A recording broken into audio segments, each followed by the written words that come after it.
Hello friends, welcome. I hope you are all doing good.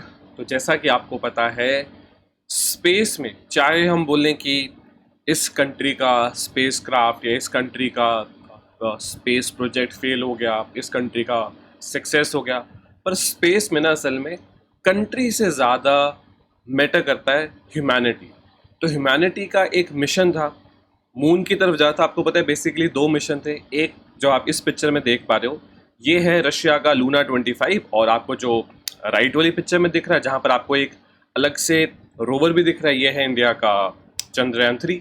तो Russia का Luna 25 जो India के बाद लॉन्च किया गया और इंडिया से पहले उसको लैंड करना था। कल इसके बारे में पहले न्यूज़ आई कि कुछ प्रॉब्लम है, बाद में इसको ऑफिशियली बता दिया गया कि ये क्रैश कर चुका है। इससे हम ये भी समझ सकते हैं कि चंद्रयान 2 में जब तब हमने कोशिश की थी कि एक ऑर्बिटर जाए मून के आसपास और एक लैंडर हो, और वो लैंडर क्रैश कर गया था। तो कितना ये डिफ़िकल्ट है। आज तक मून के केस में अगर देखें तो रशिया या जो पहले सोवियत यूनियन होता था, ये बहुत सक्सेसफुल कंट्री थी, पर अब इनको भी काफ़ी तरह की प्रॉब्लम इनकाउंटर करनी पड़ी और फाइनली पता चला कि लूना 25 क्रैश हो चुका है। हम देखेंगे कि क्या इसका कोई भी इम्पैक्ट पड़ेगा। बस अब 2 दिन रह चुके हैं। 23 को शाम के 6 बजे के आसपास हम यहाँ पर लैंडिंग देखेंगे चंद्रयान 3 की। तो हम ये डिस्कस करेंगे कि क्या इम्पैक्ट है। वैसे तो जो इम्पैक्ट है वो स्पेस में नहीं है, वो एक आप कह लो प्लैनेट अर्थ पे जो अब सारी दुनिया देखेगी कि रशिया वाला मिशन तो नहीं पहुंच पाया, अब इंडिया क्या करता है। और हमको बहुत ज़रूरी है इस मिशन को सक्सेसफुली लैंड करवाना। ठीक है, ठीक है। मैं आपको चंद्रयान 2 के बारे में बताऊंगा कि जब चंद्रयान 2 में हमारा लैंडर क्रैश लैंड करता है तो चंद्रयान 3 को किस सोच के साथ हमने यहाँ पर लॉन्च किया। ठीक है, ठीक है स्टूडेंट्स। तो जैसा आप देख सकते हो, सबसे पहले तो न्यूज़ आनी शुरू हुई, Russia Luna 25 suffer emergency situation above moon, setback for Russia moon mission. देखो यहाँ ना हर जगह क्वेश्चन मार्क है कि क्या कोई प्रॉब्लम आ चुकी है। ये कल ऑलमोस्ट आप कह सकते हो कल मॉर्निंग से डिस्कशन शुरू हो गई थी कि क्या कोई प्रॉब्लम आ चुकी है, और उसके बाद फाइनली ये चीज़ आप देख सकते हो बहुत क्लियरली बता दी गई कि Russia Luna 25 space craft crashes into moon. तो ये चीज़ बाद में जो रशिया की स्पेस एजेंसी है रॉसकॉस्मोस, उनके द्वारा भी ऑफिशियली बता दिया गया। बिल्कुल रशिया बहुत ज़्यादा तो इसके बारे में नहीं अभी बात करना चाहेगा, पर हम कहीं ना कहीं उस टाइम को सोच सकते हैं जब 2019 में, अगर आपको याद हो, 2019 में हमारा चंद्रयान 2 का जो विक्रम लैंडर था वो भी क्रैश लैंड कर गया था।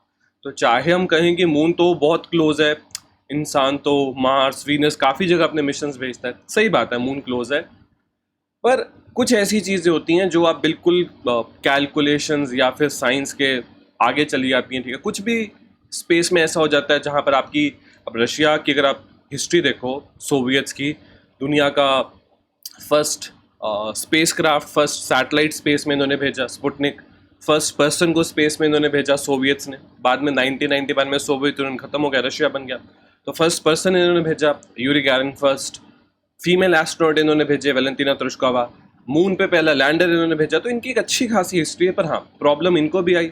अब वो एक अलग डिस्कशन है कि रशिया में करप्शन बहुत है, पुतिन ठीक से कंट्रोल नहीं कर पा रहे, वॉर का इम्पैक्ट बहुत ज़्यादा है, वो उसमें हम नहीं जाएंगे। ठीक है, आई होप आप ये चीज़ समझे कि जो चंद्रयान 2 2019 में, चंद्रयान 2 के 2 पार्ट थे। एक चंद्रयान 2 में क्या था, एक चंद्रयान 2 में मून के आसपास ऑर्बिट करने के लिए, मून के आसपास ऑर्बिट करने के लिए एक ऑर्बिटर था जो आज भी ठीक से काम कर रहा है। एक मून पे हमने भेजा था अपना लैंडर जो ठीक से लैंड नहीं कर पाया, क्रैश लैंड किया। तो चंद्रयान 3 में हमने सोचा ऑर्बिटर की तो जरूरत नहीं है, क्योंकि ऑर्बिटर तो चंद्रयान 2 वाला ठीक से काम कर रहा है जो ऑर्बिट कर रहा है मून को, लैंडर भेज देते। और हमने यहाँ पर स्पेसिफिकली लैंडर, और लैंडर के अंदर एक रोवर। रोवर क्या होता है, जैसे आप यहाँ देख सकते हो, इसका काम होगा कि मून के सरफेस पे मूव करना, ड्रिलिंग वगैरह करना, ये सब ये कर पाएगा। ठीक है, ठीक है। अब आप यहाँ पर देखो, हमारा जो चंद्रयान 3 है, इसके बारे में अगर हम न्यूज़ वगैरह देखें तो इसकी जो फाइनल आप देख सकते हो डी बूस्टिंग हो चुकी है, इसने अपनी पोजीशन लेनी शुरू कर दी है। इसकी हाइट अब मून के सरफेस से ऑलमोस्ट 25 किलोमीटर्स रह गई है, तो काफ़ी इसको डाउन लेकर आ चुके हैं। जैसे आपको एक पिक्चर दिखाता हूँ, आपने ये वाली पिक्चर देखी होगी कि हमारा चंद्रयान 3 पहले बहुत बार अर्थ को ऑर्बिट करेगा, फिर बहुत बार मून को ऑर्बिट करेगा।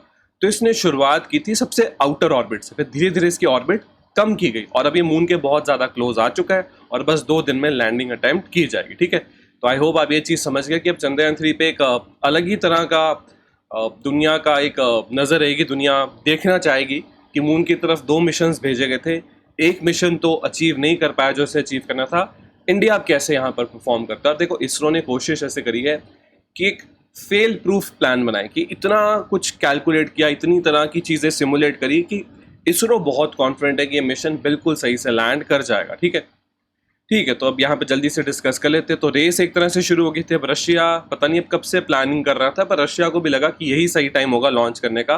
उन्होंने हमारे से काफ़ी लेट लॉन्च किया था। उनका लॉन्च हुआ था 10th ऑफ अगस्त को, और उनको पहुंचना चाहिए था 21st ऑफ अगस्त को। ठीक है, तो ये रशिया ने मतलब इसलिए ऐसा जल्दी कर पाया। अगर आप सिंपली देखो, एक तो रशिया के थोड़े रॉकेट स्ट्रॉन्ग है, और रशिया को क्या है, इतनी ऑर्बिट्स वगैरह नहीं करनी पड़ती। हम थोड़ी ऑर्बिट ज़्यादा करते हैं, हमारे रॉकेट्स में थोड़ी सी अभी भी उतनी थ्रस्ट ज़्यादा नहीं जितने रशिया के सोयूज रॉकेट्स में होती थी। और इतनी ज़्यादा ऑर्बिट कराने से फ़ायदा क्या होता है कि अर्थ से लेके मून तक की जो जर्नी है वो, जैसे आपने पढ़ा ना, वो सेंट्रीपिटल सेंट्रीफ्यूगल फोर्स, ये जो स्पेस क्राफ्ट है जब ये ऐसे गोल घूमता है, हमने क्या किया, हमने इसको इस तरह से पुश किया कि जहाँ ये वापस अर्थ की तरफ घूमना चाहता था, इसकी सारी पावर सीधी निकल गई। आप इसको ऐसे समझो कि आप एक थ्रेड से आपने एक स्टोन बांधा हुआ है, ठीक है, एक पत्थर बांधा हुआ है, और आप उसको ऐसे घुमा रहे हो जैसे, और यहाँ पर ये घुमाने वाला काम कर रही है प्लैनेट अर्थ की ग्रेविटी। जैसे आप उस धागे को छोड़ोगे, वो स्टोन बिल्कुल सीधा डायरेक्शन में निकल जाएगा, और इस डायरेक्शन को यूज करके चंद्रयान-3 अपना बहुत सारा फ्यूल बचा हुआ है। पर रशिया के केस में उन्होंने काफ़ी सारा रॉकेट में पावर थी, सोयूज रॉकेट काफ़ी स्ट्रांग होते हैं, उसमें फ्यूल अच्छा खासा था, उन्होंने इसको बहुत अच्छी ऑर्बिट पहले ही दे दी, और बस इसको मून की ऑर्बिट में जाना था, थोड़ा सा अपना पोजीशनिंग ठीक करनी थी, लैंड करना था, पर ये नहीं कर पाया। प्रॉब्लम इसको आई यहाँ पर। ठीक है, ठीक है। तो रॉश कॉस्मोस का जो लूना 25 था, ये सिंपली एक लैंडर था, इसमें रोवर नहीं था, सिंपली इसने लैंड करना था। हमारे में यहाँ पर रोवर भी था। ठीक है, दोनों की लोकेशन ऑलमोस्ट सेम थी, मून का साउथ पोल। अब पेलोड में काफ़ी फर्क था।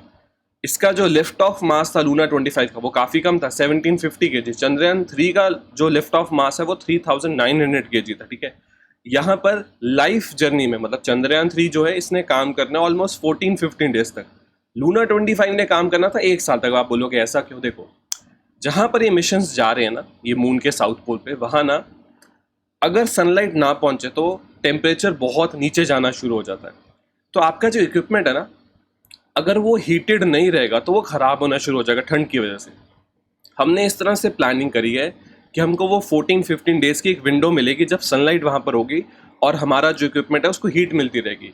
लूना 25 में उन्होंने इंटरनल हीटिंग की भी फैसिलिटी लगाई थी, जिससे वो इक्विपमेंट गर्म रहेगा।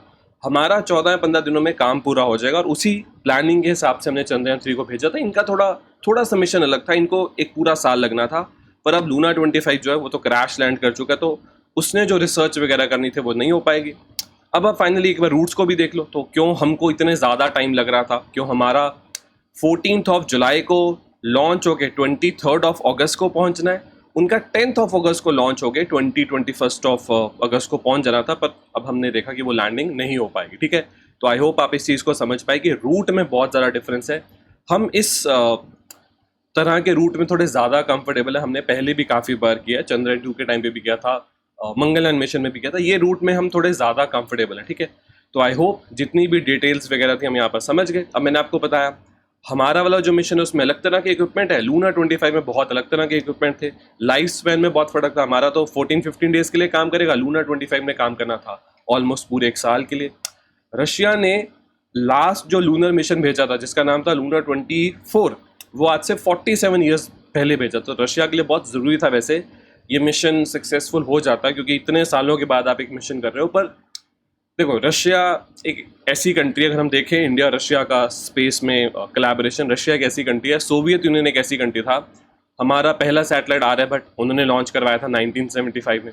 आज तक सिर्फ एक इंडियन सिटीजन स्पेस में गए, राकेश शर्मा, वो भी एक रशियन रॉकेट, सोयूज रॉकेट पे, रशियन या कहें सोवियत स्पेस स्टेशन सैल्यूट 7 में वो पहुंचे थे। तो हमारा रशिया तो चलो 1991 में बना है, उससे पहले सोवियत यूनियन हुआ करता था। अगर आपको इसमें कन्फ्यूजन है, सोवियत यूनियन एक 15 कंट्रीज का ग्रुप था, यूनियन था, जो 1991 26 ऑफ दिसंबर को टूट गई। उन 15 में से एक तो रशिया है, बाकी बेलारूस, यूक्रेन, मोल्डोवा, बहुत सारी लिस्ट है पूरी। ठीक है, 5 सेंट्रल एशियन कंट्रीज हैं।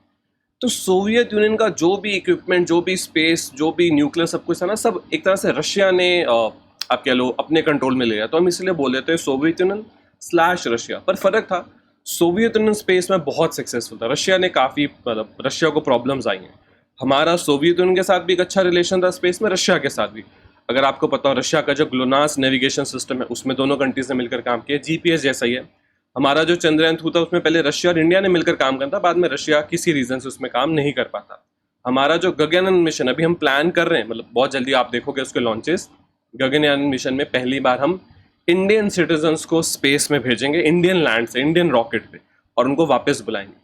उसमें जो एस्ट्रोनॉट्स की ट्रेनिंग वगैरह है, उनका जो कैप्सूल कैसे बनेगा, उसमें रशिया हमारी हेल्प कर रहा है। तो देखो, हमारा जब चंद्रयान-2 में फेलियर हुआ था तब रशिया ने किसी भी तरह से इसको एक मजाक नहीं उड़ाया, रशिया ने हमको सपोर्ट ही किया था। अब हमारा टाइम है उनको वापस सपोर्ट दिखाने का, चाहे वो वॉर वगैरह, वो सब एक बहुत अलग चीज़ है। स्पेस में जो चल रहा है उसका उस वॉर से ज़्यादा कुछ लेना देना नहीं है। तो हमारा रशिया के साथ स्पेस कोलैबोरेशन भी बहुत अच्छा है। अगर रशिया ये मिशन अपना लूना 25 नहीं भी लैंड करा पाया और इंडिया चंद्रयान-3 को अच्छे से लैंड कराता है, तो इंडिया चंद्रयान-3 मतलब इसरो कह सकता है रशिया को कि आपकी जो फाइंडिंग्स वगैरह के लिए आपने लूना 25 भेजा था, उसमें जितना हेल्प चंद्रयान-3 आपकी कर सकता है हम बिल्कुल करना चाहेंगे, ठीक है। तो एक बहुत ही अच्छा मूव होगा इंडिया की तरफ से, जिससे हम इंडिया और रशिया का जो एक रिलेशन है, खास करके जो स्पेस में रिलेशन है, उसको और यहाँ पर स्ट्रॉन्ग कर पाएंगे, ठीक है। तो मिलते हैं स्टूडेंट्स अपनी ऐसी एक नेक्स्ट वीडियो में, तब तक के लिए thank you, have a very successful day. अगर आपकी क्लास अच्छी लगी तो आप मेरे चैनल को सब्सक्राइब कर सकते हो, इस वीडियो को लाइक कर सकते हो, उसको शेयर कर सकते हो। Thank you students, thank you.